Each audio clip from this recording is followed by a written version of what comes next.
Забор коричневый, трава зеленая. Мы находимся в Эссексе, в городе Колчестер, самый старый город Англии. Он находится где-то в часе езды, ну даже 45 минут, час езды от Лондона.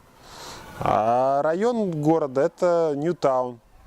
Хотя называется Ньютаун, но по возрасту этому Ньютауну уже больше 100 лет. Столетних домов много. Судя по тому, как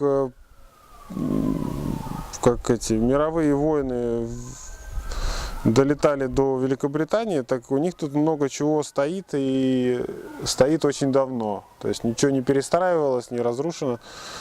Погода холодной нет, поэтому то, что там они все из кирпича, они долго стоят.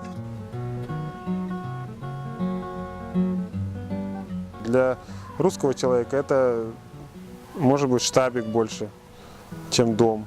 Потому что сами стены не очень, из 2 кирпичей, там толщина, ну как-то так хлипко он, да, этажи, перекрытия между этажами там деревянные, там все шатается, трещит, как-то живет, живой дом. Он стоит на земле, то есть выходишь, у некоторых даже, как кажется, еще ниже, у кого-то при входе в дом хотя бы ступенька есть одна, ну бывает 3 ступеньки, 2.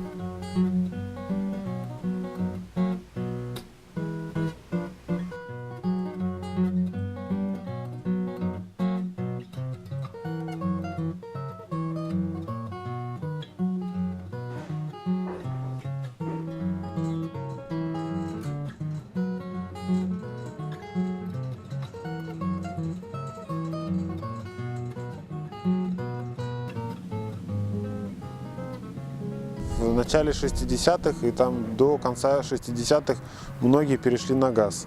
Они думают, что разводить там огонь там, да, или в печи, или в камине сложно, муторно, это дрова надо как-то откуда-то их.